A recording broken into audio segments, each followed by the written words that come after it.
Hi guys, Onam special വീഡിയോയുടെ 4ാമത്തെ എപ്പിസോഡുമായാണ് വിസ്മയ ഇന്ന് നിങ്ങൾക്ക് മുന്നിൽ എത്തിയിരിക്കുന്നത്. ഈ വീഡിയോയിൽ നമ്മൾ ഉൾപ്പെടുത്തിയിരിക്കുന്നത് ഓണത്തിന് നല്ല അടിപൊളി കേരള സ്റ്റൈലിലുള്ള മുണ്ടുകളാണ്. ട്രഡീഷണൽ മുണ്ടുകളിൽ ഏറ്റവും കൂടുതൽ യൂസ് ചെയ്യുന്നതാണ് കസവ് മുണ്ടുകൾ. കസവ് മുണ്ടിൽ തന്നെ നമുക്ക് ഒരുപാട് വെറൈറ്റി മുണ്ടുകൾ അവൈലബിൾ ആണ്. കസവ് മുണ്ടിൽ തന്നെ പല പാറ്റേണുള്ള മുണ്ടുകൾ നമ്മുടെ കയ്യിൽ അവൈലബിൾ ആണ്. ഇത് ഗോൾഡൻ ബോർഡറിൽ ലൈൻസ് പോലെ വന്നിരിക്കുന്ന ഒരു മുണ്ടാണ്.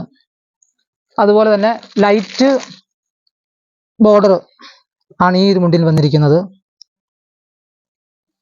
അതുപോലെ തന്നെ ഈ മുണ്ടിന്റെ ബോർഡർ വന്നിട്ട് ഗോൾഡ് സിൽവർ, ഈ ഒരു കോമ്പിനേഷനിലാണ് ഈ മുണ്ടിന്റെ ബോർഡർ വന്നിരിക്കുന്നത്. സിൽവർ ബോർഡറിൽ തന്നെ നമുക്ക് പല പാറ്റേൺസ് അവൈലബിൾ ആണ്. ഇത് സിൽവറിൽ തന്നെ സ്ട്രൈപ്പ് വരുന്ന ഒരു ബോർഡർ ആണ്. മുണ്ടിന്റെ ബോർഡർ വന്നിട്ട് റോസ് ഗോൾഡ് ആണ്.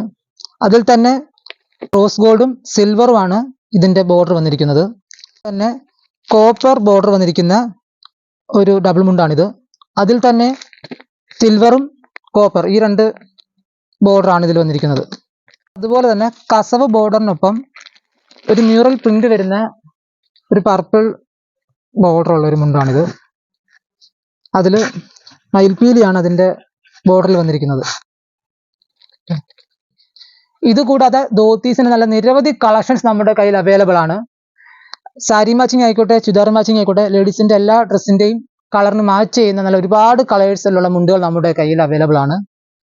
Casual shirt, formal shirt, kurta എന്നീ ഡ്രസ്സിന്റെ ഒക്കെ കൂടെ മാച്ചിങ് ചെയ്യുന്ന എല്ലാ ബോർഡറിലുള്ള നിരവധി പാറ്റേൺസിലുള്ള ഡബിൾ മുണ്ടും സിംഗിൾ മുണ്ടും അത് വൈറ്റിലും കോടിയിലും നമുക്ക് അവൈലബിൾ ആണ്. Balaramapuram handloom, Kuthampully handloom, MCR, ഉദയം, രാംരാജ് എന്നിങ്ങനെ നിരവധി ബ്രാൻഡുകളുടെ മുണ്ടുകളാണ് നമുക്ക് അവൈലബിൾ ആയിട്ടുള്ളത്. നമ്മുടെ ധോത്തീസിന്റെ റേഞ്ച് ബേസ് വന്നിട്ട് 200 സംതിങ് മുതൽ 1000 എബോ വരെയാണ് ഉള്ളത്. അപ്പോൾ നമ്മുടെ ധോത്തീസിന്റെ കളക്ഷൻസ് എല്ലാവരും കണ്ടല്ലോ. ഇതുപോലെ നിരവധി വെറൈറ്റി മുണ്ടുകളുമായി നമ്മൾ ഇനിയും എത്തുന്നതായിരിക്കും. അപ്പോൾ നമ്മുടെ ഷോപ്പ് എല്ലാവരും മറക്കാതെ വിസിറ്റ് ചെയ്യുക. കൂടുതൽ അപ്ഡേറ്റഡ് വീഡിയോസുമായി നമ്മൾ ഉടനെ തന്നെ എത്തുന്നതായിരിക്കും.